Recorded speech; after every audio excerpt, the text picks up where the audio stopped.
नमस्कार दोस्तों, आज हम बात करेंगे बोलई में आए बाउंडर के बारे में। और बोला ही नहीं, कहीं पर भी बाउंडर क्यों आता है, किस कारण आता है और बाउंडर आए तो हमें क्या करना चाहिए, ये हम जानेंगे कुछ पॉइंट के आधार पर। तो पहले जान लेते हैं वो पॉइंट कौन कौन से है। तो पहला पॉइंट है कि आखिर बाउंडर आता क्यों है। दूसरा पॉइंट, बाउंडर आते समय बादल में ये इस प्रकार की लाइन क्यों दिखाई देती है। तीसरा पॉइंट, बोलई में जो बाउंडर आया था वो छोटा था या बड़ा था।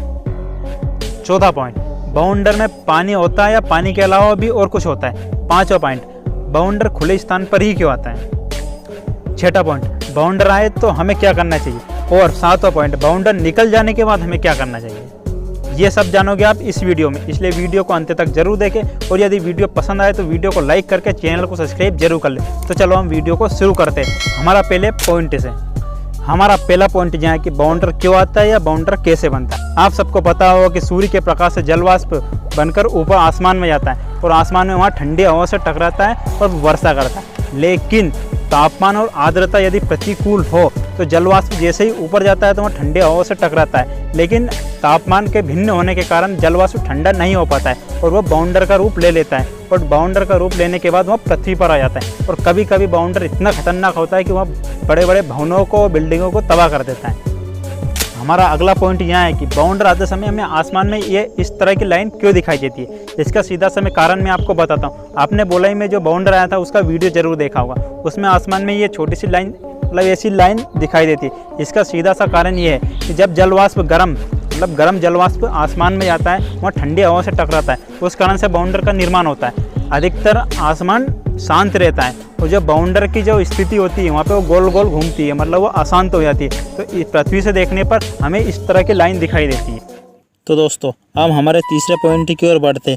उसके पहले मैं आपको एक मैजिक दिखाता हूँ जो आपको नीचे सब्सक्राइब लिखा रहा है और एक लाल कलर में दिख रहा होगा। यदि आप उस पर टच करोगे तो वो सफ़ेद हो जाएगा। कोई तरीका है भीख मांगने का? हाँ यार, अब तो कर दो यार चैनल को सब्सक्राइब। अब हमारा तीसरा पॉइंट यह है, बाउंडर में पानी के साथ साथ और कुछ भी होता है क्या। तो इसका जवाब है हाँ, क्योंकि बाउंडर में पानी के साथ साथ धूल, रेत आदि पाया जाता है। और आप सतर्क रहे, सावधान रहे, जहाँ पर भी बाउंडर आए उससे कम से कम 1 किलोमीटर की दूरी बनाए रखें। और वीडियो को लाइक जरूर कर देना यदि आपने अभी तक वीडियो को लाइक नहीं किया तो। अब हम चलते हैं हमारे चौथे पॉइंट की ओर। हमारा चौथा पॉइंट ये है कि जो बोलई में बाउंडर आया था वहाँ छोटा था या बड़ा। तो मैं आपको बता देता हूँ, जो बोलई में बाउंडर आया था वो बहुत ही छोटा था, क्योंकि इससे हज़ारों गुना बड़े बाउंडर आते हैं जो कुछ ही मिनटों में शहर को तबाह कर देते हैं। लेकिन मैं आपकी जानकारी के लिए एक बात बता देता हूँ कि भारत में बहुत कम देखने को मिलते हैं, इसलिए चिंता की कोई बात नहीं है। अब हम चलते हैं हमारे अगले पॉइंट की ओर। तो दोस्तों, हमारा अगला पॉइंट यहाँ है कि बाउंडर हमेशा खुले स्थान पर ही क्यों आता है। तो मैं आपको एक बात बता देता हूँ कि ऐसा कोई निश्चित नहीं है कि बाउंडर खुले स्थान पर ही आए। चल झूठा। दोस्तों, मैं झूठ नहीं बोल रहा हूँ। बाउंडर सघन जनसंख्या वाले स्थान पर भी आ सकता है, वहाँ तो इसके तापमान पर निर्भर करता है। और बाउंडर आए तो हमें क्या करना चाहिए, इसका सीधा सा जवाब मैं आपको बताता हूँ। यदि बाउंडर छोटा हो तो हमें बाउंडर की एरिया से लगभग 1 किलोमीटर दूर चले जाना चाहिए। और यदि बाउंडर बड़ा हो तो हमें किसी सुरक्षित स्थान पर चले जाना चाहिए, क्योंकि बाउंडर छोटा हुआ तो हमें नुकसान बहुत कम करेगा। बाउंडर बड़ा होगा तो नुकसान अधिक पहुंचाएगा और बिल्डिंगें गिरने का खतरा रहेगा। तो हमें सुरक्षित स्थान पर इसलिए जाना चाहिए कि बिल्डिंग का मलबा हमारे ऊपर भी गिर सकता है। अब हम चलते हैं हमारे अगले पॉइंट की ओर।